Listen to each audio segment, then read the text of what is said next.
रहमान ने ये पहली दफ़ा नहीं कहा, इससे पहले भी जब हामिदुल हक साहब की शहादत हुई थी उन्होंने उस वक्त भी बड़ा सख्त मौक़िफ़ इख्तियार किया था कि भाई तुम लोग को शर्म नहीं आती कि तुम लोग पाकिस्तान के तुलो अर्ज़ के अंदर तुम लोग तो भगोड़े हो, तुम अपने आप को कैसे मुजाहिद करते। बात यह है कि घर के चराग से ही घर को आग लगी, क्योंकि TTP भी मकतबा फ़िक्र जो है वो बेसिकली या तालिबान जो अफगान तालिबान वो देबंदी मकतबा फ़िक्र से हैं, तो अब वो इनकी नहीं सुन रहे। और वो जो लोकल कमांडर थे उसने अपनी कुछ पलटून या कुछ लोगों को लेके वो पहाड़ पे चढ़ गए और उनकी झड़पें चल रही। ये होता ही अगले चंद घंटों में जब हम ये वीडियो रिकॉर्ड कर रहे हैं उसके बाद कुछ और खबरें आएंगी तो नज़र आ जाएगा। मज़े की बात यह है कि जो इनका इस वक्त आर्मी चीफ है, तालिबान की जो आर्मी सो कॉल्ड है उसका जो आर्मी वो भी बदख्शां से। अच्छा, ठीक है, इज़ वेरी क्लोज टू हकानीस। अच्छा, यानी वो हकानीस का बड़ा ख़ास बंदा है, लेकिन वो आर्मी चीफ है। ठीक है, वो मेरा ख्याल है इनकी कोई रिश्तेदारी भी बनती है उनसे। बिल्कुल, तो वो भी एक फैक्टर है। बदख्शां में कुछ ना कुछ है तो जो ऐसा मसला है जो कि चल रहा है। वो वही है कि चूँकि कुनड़ पे पिछले दिनों आपको याद होगा कि इन्होंने वहाँ से बैठ के ये क्या करते थे कि वहाँ से बैठ के फायरिंग किया करते थे। ठीक है, और कुनड़ और बाजोड़ हमारा जो है, बाजोड़ जो है ना ये बेसिकली कह लेंगे एक तरह से आमने सामने। ठीक है, उसके ऊपर वो कहते थे कि हर दूसरे दिन मार्टर गोले मार रहे होते थे, हर दूसरे दिन जो है वो स्नाइपर शॉट्स ले रहे होते थे, और सिर्फ फोर्सेस के नहीं सिविलियंस के भी लेते थे। तो फिर पाकिस्तान रिस्पॉन्ड करता था, तो ज़ाहिर है उधर सिर्फ तालिबान तो नहीं है, उधर तो ज़ाहिर है नॉर्मल सिविलियंस पे उनकी कैजुअलिटीज़ नहीं होती थी, लेकिन इंफ्रास्ट्रक्चर तो तबाह हो रहा है ना। हाँ, बिल्कुल। और उसके वजह से ज़ाहिर है खौफ व हरास की बात होती है ना कि आप बॉर्डर पे रह रहे हैं तो भी बम्बारमेंट फायरिंग हो रही है। अस्सलाम वालेकुम नाज़रीन, मुअम्मर क़ज़ाफ़ी हूँ तो फिर हाजिर है Salman Javed official YouTube channel पर। रोज़ाना की तरह सर सलमान जावेद साहब हमारे साथ मौजूद हैं। अस्सलाम वालेकुम सर। वालेकुम अस्सलाम। सर, अफ़गानिस्तान के हवाले से जिस तरह मौलाना इदरीस साहब को उनके ख़िलाफ़ पहले अल-मिरसाद और अफ़गानिस्तान तालिबान ने मिलकर कैंपेन चलाई, फिर उसे जिस तरह शहीद किया गया, तो मौलाना फजलुर रहमान जो तालिबान के बताया जाता है कि बड़े करीब भी, उनकी बहुत सारी चीज़ें ऐसी हैं, तो उन्होंने बहुत उनको मतलब कि तालिबान के हवाले से बहुत सारी बातें की हैं। क्या क्या आप कैसे देखते ये मौलाना फजलुर रहमान ने जो बातें की हैं इनको? उन्होंने जो मेजर उसके अंदर बात है वो तो ये है कि जी कि पाकिस्तान के तुलो अर्ज़ में जितने भी उलमा हैं वो इस बात पे मुत्तफ़िक़ हैं कि पाकिस्तान में असला उठाना शरअन नाजायज़। अब ये बात आ रही है एक देबंदी मकतब फ़िक्र के एक बहुत बड़े आलिम की तरफ से। आप उसका सियासी जो पहलू है उससे आप इख्तलाफात कर सकते हैं, लेकिन उनके जो मजहबी एलिमेंट है उसको तो आप नहीं डिनाई कर सकते। फिर उनके जो JUIF से रिलेटेड जितने भी पूरे पाकिस्तान के अंदर मदारिस हैं वो ज़्यादातर देबंदी मकतब फ़िक्र को रिप्रेजेंट करते हैं। बिल्कुल, ठीक है। फिर देबंदी मकतब फ़िक्र के अपने बहुत सारे बीच में धड़े हैं, लेकिन वो सियासी धड़े हैं या इल्मी धड़े हैं, लेकिन आपस में मकतब फ़िक्र के तौर पर ये सारे एक हैं। तो मुफ्ती तकी उस्मानी साहब हों या वो काका खेल साहब हों, वो तो खैर बहुत यंग हैं इनमें, या फजलुर रहमान साहब हों, या JUIS वाले जो सैमुल हक साहब के जो उसमें से कोड़ा खटक वाले हैं वो हों, या आप कह लें कि तबलीगी जमात वाले हों, या कोई जहादी तंजीम जो फॉर्मल जहादी तंजीम है जैसे फजलुर रहमान खलील साहब या इस तरह के लोग हों, तो कोई भी इस मकतब फ़िक्र से ताल्लुक़ रखता है वो जब बात करते हैं तो इसका मतलब है कि वो पूरा या जामे रशीद वाले हों, मुफ्ती अब्दुल रहीम साहब वगैरह जो हैं, तो ये कोई भी हो वो फिर जब एक बात करें इसका मतलब है कि पूरा मकतब फ़िक्र फिर उसको पीछे से सपोर्ट कर रहा होता है। तो ये बात ऑलरेडी मुफ्ती अब्दुल रहीम साहब काफ़ी शद्दोमत से कर रहे थे काफ़ी दिनों से। और जामिया रशीद का भी मैं एक बैकग्राउंड बताता चलूँ कि जामिया रशीद जो है ये रशीद ट्रस्ट जो था 9/11 के बाद जो तंजीमें या जो ऑर्गेनाइजेशन सबसे पहले बैन हुई थी पाकिस्तान के अंदर उनमें से एक रशीद ट्रस्ट भी था। उसकी वजह ये थी कि मौलाना फजलुर रहमान या सैमुल हक या कोड़ा खटक से भी बड़ा जो एक नेटवर्क मौजूद था जो तालिबान को बहुत ज़्यादा सपोर्ट करता था, जो उनकी तहरीक को बहुत ज़्यादा यहाँ पे पाकिस्तान में भी बढ़ा चढ़ा के पेश करता था, वो रशीद ट्रस्ट था। और रशीद साहब के जो बड़े थे वो बहुत अच्छे तरीके से इनको लेके चलते थे। एक बहुत कल्बी ताल्लुक़ था उनका, रूहानी ताल्लुक़ था।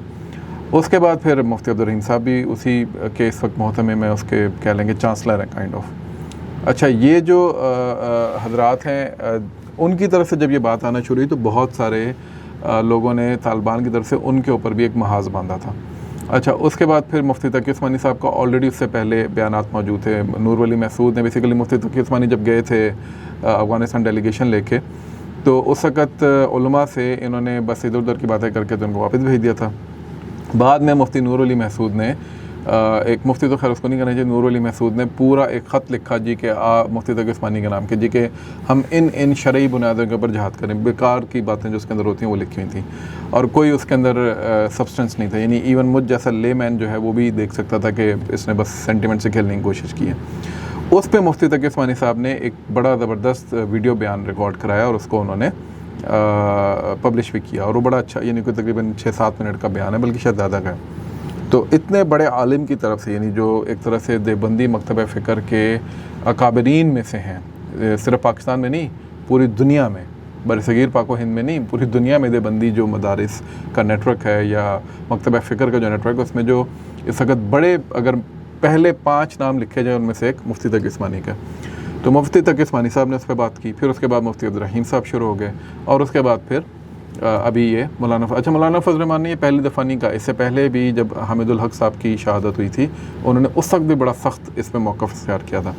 फिर उसके बाद इन्होंने ये जो अभी मौलाना हसन जान शहीद हुए थे जो इनके ससुर ही थे मौलाना इदरीस के, उस पर भी उन्होंने बयान दिया था। और इस बार तो उन्होंने फिर बहुत ज़्यादा कि भाई तुम लोग को शर्म नहीं आती कि तुम लोग पाकिस्तान के तुलो अर्ज़ के अंदर तुम लोग तो भगोड़े हो, तुम अपने आप को कैसे मुजाहिद कहते हो। तो इसका मतलब ये है कि एक तो पहली बात ये है कि घर के चिराग से ही घर को आग लगी, क्योंकि TTP भी मकतबा फ़िक्र जो है वो बेसिकली या तालिबान जो अफ़गान तालिबान वो देवबंदी मकतबा फ़िक्र से हैं, तो अब वो इनकी नहीं सुन रहे। तो ये इनके लिए एक बहुत बड़ा चैलेंज है इस वक्त। अच्छा वो क्यों नहीं सुन रहे, उसके मुहर्रिकात कुछ और हैं। उसके मुहर्रिकात कहीं ना कहीं जाके इंडिया से मिलते हैं, क्योंकि इंडिया वाले उनको ना सिर्फ अपने एंड से सपोर्ट करें बल्कि वहाँ का जो मदरसा देवबंद है वो जो गए थे अमीर खान मुत्तकी साहब, जो बेसिकली देवबंदी मकतब फ़िक्र का जहाँ से सरचश्मा है एक तरह से कहा जाए अगर, तो वहाँ उनका विजिट कराया गया। ओवैसी वगैरह नहीं, जो मदरसा सहारनपुर में जो मदरसा देवबंद जहाँ से ये शुरू हुआ है इलाका है देवबंद, उस इलाके से ये मकतब फ़िक्र शुरू हुआ है ना, तो उस जगह पे मदरसा देवबंद मौजूद है। तो सहारनपुर में जो उनको मदरसा देवबंद का वो लेके गए विजिट कराया, तो एक तरह से उनका रूहानी कल्बी ताल्लुक इस पूरे मकतब फ़िक्र का उस जगह से है, वो इंडिया में है। ठीक है, तो इंडिया वालों ने उसको उस कार्ड को खेला है। ये अजित डोभाल ने अपनी एक बड़ी फेमस तकरीर के अंदर ये कहा भी था कि if we will have to deal with the Taliban, हम देवबंद मकतब फ़िक्र को इस्तेमाल करेंगे, और वो पहले भी करते हैं और अभी उन्होंने शुरू कर दिया।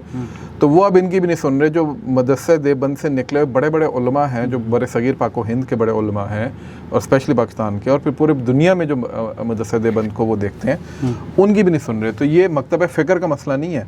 बहुत से लोग ने इसमें मकतब फ़िक्र को रगड़ा देना शुरू कर दिया। तो मकतब फ़िक्र का इशू नहीं, ये इशू है इस एक ऑफ शूट का जो इसके अंदर से निकल के खारजियों के साथ जाके खड़ी हो गई। तो उसके ऊपर अब मौलाना फजल रहमान भी दायर है। उनके सियासी नज़रियात से आपको इख्तलाफ हो सकता है। वो बाज़ दफ़ा KP की सियासत के ऊपर जो बातचीत करते हैं उससे इख्तलाफ हो सकता है। बाज़ दफ़ा अफ़गानिस्तान की पॉलिसी उनकी हमसे मुख्तलिफ रियासत से मुख्तलिफ होती है या हमसे मुख्तलिफ होती है, उस पर आप बात कर सकते हैं। But when it comes down to this particular subject जिसमें इस वक्त TTP को TTA को बात कर रहे हैं, तो उस पर मेरा ख्याल है कि उनका मौक़िफ़ बहुत हद तक जायज़ है। अच्छा, मौलाना फजल रहमान वो शख्सियत हैं, जब अमीर खान मुत्तकी यहाँ पे आए थे OIC के इजलास में, तो जिस शख्स से अमीर खान मुत्तकी ख़ुद मिलने गया था, अपार्ट फ्राम यानी उसकी तो ऑफिशियल कमिटमेंट थी ना, तो वो जिस शख्स से उसके घर पे मिलने गया था ख़ुद से, वो मौलाना फजल रहमान थे। ठीक है, तो उस वक्त क्या वीडियोज़ निकाल के देखे तो उनके माथा चूम रहे, वो बड़ी रेवरेंस है उनकी तालिबान के आइन की।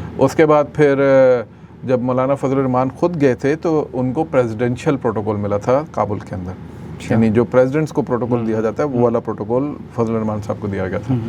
क्यों? क्योंकि देवबंदी मकातब फ़िक्र के जो सबसे बड़ा मदरसों का नेटवर्क है पूरी दुनिया में, वो किसके पास है? जी, फजल रहमान के पास।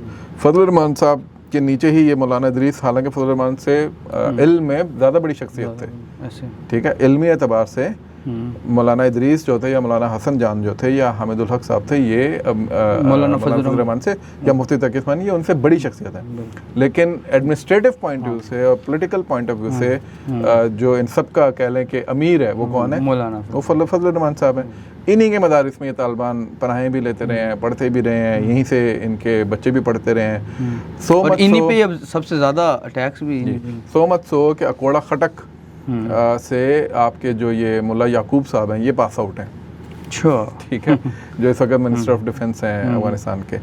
तो इस वजह से पाकिस्तान के मदारिस का एक बहुत बड़ा, जिस तरह पाकिस्तान की यूनिवर्सिटीज़ का बहुत बड़ा किरदार है, वहाँ की बहुत सारी ब्यूरोक्रेसी में जो पुरानी और अभी की रजीम्स में बैठे हुए हैं पढ़े लिखे जो लोग हैं, उनमें भी पाकिस्तान ने 50,000 लोगों को यहाँ से पास आउट करके भेजा है हमारी यूनिवर्सिटी से। इसी तरीके से तालिबान के भी जो बहुत सारे लोग, और इवन नॉन तालिबान में बहुत सारे लोग जो मुकातबे फ़िक्र देबंदी से ताल्लुक़ रखते हैं, वो कहाँ से पढ़ के गए हैं? पाकिस्तान से। तो इसलिए पाकिस्तान का एक ज़ाहिर इन्फ्लुएंस तो वहाँ पे मौजूद था, अभी भी है। लेकिन ये जो बात अब है वो ये है कि तालिबान अब इनकी भी नहीं सुन रहे। वहाँ पे आता है एक आइडियोलॉजिकल पर्सपेक्टिव अलकायदा वाला। अलकायदा जो है वो ख़राब करती है TTA को भी, TTP को भी, और उसकी वजह से क्या है कि वो अब अपने बड़ों की भी बात नहीं सुन रहे, जो कि खारजियों का एक वस्फ भी है, एक उनकी खसूसियत है कि वो अपने ही उलमा को उनकी तकफीर करते हैं और उसके बाद उनको शहीद करते हैं, जैसे उन्होंने मौलाना इदरीस साहब को। बिल्कुल। अच्छा सर, दूसरा तालिबान के हवाले से मुख्तलिफ ख़बरें आती हैं कि उनके आपस में बहुत सारे धड़े, बहुत सारी चीज़ें हैं, हक्कानी अलग, सिराज हक्कानी वगैरह दूसरे, ये जो कंधार वाली अलग साइड, बहुत सारी इस तरह की ख़बरें भी आती हैं। लेकिन अभी बदख्शां में कुछ चीज़ें चल रही हैं, बदख्शां में क्या इस टाइम? बदख्शां में बेसिकली पॉपी कल्टीवेशन, ये भी मैं थोड़ी देर पहले ही अपने एक कुलीग से जो कि अफगानिस्तान के ऊपर हमारे साथ काम करते हैं, उनसे मैं पूछ रहा था। तो पॉपी कल्टीवेशन बेसिकली तालिबान ने जब पहली दफ़ा आए थे 90s के अंदर, 96 में, तो उस वक्त भी इन्होंने आते ही जिस चीज़ पे बैन लगाया था वो पॉपी कल्टीवेशन थी। अच्छा, अभी भी इन्होंने आकर कहा कि जी कि हम पॉपी कल्टीवेशन को ख़त्म कर देंगे। इस पर बहुत से लोगों की स्केप्टिज़म थी। उसकी वजह यह है कि तालिबान बताते ख़ुद, ये जो नए वाले तालिबान हैं, ये बताते ख़ुद ड्रग ट्रेड के अंदर मौजूद है, यानी इनकी है, इस पर मुख्तलिफ इंटेलिजेंस एजेंसीज़ की रिपोर्ट्स भी मौजूद हैं। अच्छा, दूसरा ये कि पॉपी की जो कल्टीवेशन होती है वो कल्टीवेशन का मसला नहीं होता, उसके स्टोरेज का मसला होता है। तो Poppy can be stored for a longer period, यानी पॉपी को आप 6 महीने, 8 महीने, साल, 2 साल के लिए भी स्टोर कर सकते हैं, यानी वेयर हाउसेस के अंदर। तो अगर आप उसको तल्फ भी, यानी आप ये दिखा देंगे जी कि हमने वो जो ज़मीन, जिस ज़मीन पे पॉपी कल्टीवेट होती है वो ज़मीन पे पॉपी कल्टीवेट नहीं हो रही, वो जो उससे पहले की सारी खेती थी वो कहाँ स्टोर्ड है? वो वहीं स्टोर्ड है। इसी वजह से अभी भी सबसे बड़ा ड्रग्स का जो प्रोडक्शन है वो कहाँ हो रही है? अफगानिस्तान के अंदर। और अफगानिस्तान से वो फिर हशीश हाईवे पूरी दुनिया की है, जिसको कहा जाता है हशीश हाईवे, वो कहाँ पर है? अफगानिस्तान से निकलती है और वो पाकिस्तान के कुछ गैर आबाद इलाकों से होते हुए हमारी कोस्टल लाइन तक जाती है। तो ये पूरी हशीश हाईवे है जहाँ से ड्रग की स्मगलिंग होती है, जिसको आप इसलिए हर दूसरे दिन अपने कोस्ट गार्ड्स की और अपने नेवी वालों की सुनते हैं ना कि वहाँ पे उन्होंने पकड़ा और वो फिर तल्फ करते हैं। तो ये तो वो है जो पकड़ा जाता है, नहीं पकड़ा जाता वो पूरी दुनिया में फैलता है। तो उसका मंबा कहाँ पर है? अफगानिस्तान में। अच्छा, पॉपी जो है ये बताते खुद ये कोई बुरा प्लांट नहीं है, ये ड्रग है। एक ड्रग मीन्स कि मुख्तलिफ जो चीज़ों में, ड्रग्स में इस्तेमाल हो सकती है चीज़, ये एक तरह की जड़ी बूटी है, राइट? तो उसके मुख्तलिफ मसारिफ हैं, मुख्तलिफ उसके काम हैं। आपने उसको चूँकि सिर्फ और सिर्फ ड्रग्स के लिए यूज़ किया है, तो आपको लगता है कि पॉपी का सिर्फ एक ही काम है और वो क्या है? ड्रग, हीरोइन बनाना, ठीक है, या इस तरह के और ड्रग्स निकालना। पॉपी तो बेसिकली पूरी दुनिया में तहकीकात हैं कि इस पौधे से और बहुत सारी चीज़ें जो हैं वो, या और बहुत सारी ड्रग्स के अंदर जो कि इंसानी सेहत के लिए बहुत अच्छी होती हैं, उसके अंदर ये इस्तेमाल हो सकता है। तो आप उसको चैनल कर देते। आपने बजाय इसके ये किया, आपने क्या किया कि 96 में चूँकि हमने आके हमारे मुल्ला उमर साहब ने उसके जो अमीर थे तल्फ किया था, तो हम उस यूफोरिया के अंदर रहते हुए सारी पॉपी को दोबारा तल्फ कर देंगे। अब वहाँ के लोग जो बदख्शां, अच्छा बदख्शां जो है ये ज़्यादातर ताजिक नस्ल जो है वो वहाँ पे रहती है, और उसके साथ साथ वहाँ पे वो इस्माइली कम्युनिटी भी रहती है। वो एक बैकवर्ड इलाका है, ठीक है। उसका कैपिटल है, उसको कहते हैं फैज़ाबाद, ठीक है। फैज़ाबाद आप कह लेंगे थोड़ा बहुत डेवलप्ड है, बाकी सारा इलाका बहुत बैकवर्ड है। अच्छा, बदख्शां को पहुँचते हुए भी ठीक ठाक टाइम लगता है, यानी काबुल से अगर आप बदख्शां जाएँ तो it takes a lot of time and a lot of effort, क्योंकि इंफ्रास्ट्रक्चर उस तरह का नहीं है। तो यू कैन वेल इमेजिन कि वहाँ पे इकोनॉमिक, मेन अफगानिस्तान में इकोनॉमिक अपॉर्चुनिटी इतनी नहीं है, तो बदख्शां में क्या होगी, राइट? तो बदख्शां वालों के पास ये पॉपी है। वो कहते हैं यार, ना तुम हमें कुछ खाने को देते हो, ना पीने को देते हो, ख़वातीन को तुमने हमारी बंद कर दी है, ठीक है। उसके बाद कोई इकोनॉमिक अपॉर्चुनिटी नहीं है। फिर लोग वापस यहाँ से, क्योंकि यहाँ पे बहुत सारे ताजिक जो रह रहे थे, वो अगर पंजशेर से या पारवान से या मुख्तलिफ और इलाकों से, गजनी से ताल्लुक़ रखते थे, तो वो इधर बदख्शां से भी ताल्लुक़ रखते थे, वहाँ पे भी लोग वापस जा रहे हैं। तो वहाँ पे अब एक मुसलसल वो चल रही है, बगावत की काइंड ऑफ बगावत चल रही है। वहाँ पे ठीक ठाक क्लैशेस हो रहे हैं, और अभी उन्होंने आज खबर है कि एक बुज़ुर्ग शख्सियत है, उसको भी उन्होंने वहाँ पे मार दिया है तालिबान ने। तो इस तरह के वहाँ पे एक मामला चल रहा है। अब देखते हैं कि ये वहाँ रुक जाती है आग या ये सर फैलती वहाँ है। से तो एक ख़बर मैंने भी सुनी है कि ये आ रही है कि कुछ वहाँ के जो लोकल कमांडर थे उनको हैबतुल्लाह ने हटा दिया, वहाँ पर कोई अपने कमांडर को ऐड किया है, और वो जो लोकल कमांडर थे उसने अपनी कुछ पलटून या कुछ लोगों को लेके वो पहाड़ पे चढ़ गए और उनकी झड़पें चल रही हैं। ये इस र्यूमर्स तरह- हैं, ये भी हैं, लेकिन अभी तक इसके ऊपर कोई ख़ास वो नहीं है। लेकिन अगर ये होता ही अगले चंद घंटों में जब हम ये वीडियो रिकॉर्ड कर रहे हैं उसके बाद कुछ और ख़बरें आएंगी तो नज़र आ जाएगा। मज़े की बात यह है कि जो इनका इस वक्त आर्मी चीफ है, तालिबान की जो आर्मी सो कॉल्ड है, उसका जो आर्मी वो भी बदख्शां से, अच्छा ठीक है, he is very close to हकानीस, अच्छा यानी वो हकानीस का बड़ा ख़ास बंदा है, लेकिन वो आर्मी चीफ है, ठीक है। वो मेरा ख्याल है इनकी कोई रिश्तेदारी भी बनती है उनसे। बिल्कुल। तो हकानीस तो खैर वो हैं पश्तून है, वो ताजिक, लेकिन कोई आपस में इनकी रिश्तेदारी भी कोई शादी वादी के थ्रू है किसी, तो वो भी एक फैक्टर है। बदख्शां में कुछ ना कुछ है तो जो एक ऐसा मसला है जो कि चल रहा है। अच्छा सर, दूसरा बॉर्डर के हवाले से हम मुख्तलिफ बातें करते रहते थे, गज़बुल हक भी जारी था, इस तरह की बहुत सारी चीज़ें उधर, ऑपरेशन, इंटेलिजेंस बेस्ड ऑपरेशन तो अक्सर ही होते रहते हैं, ख़बरें आती रहती हैं। कुन्नड़ में 3 अजला थे कुछ, जहाँ पर उधर के लोगों ने पाकिस्तान से मुज़ाकरात किए हैं।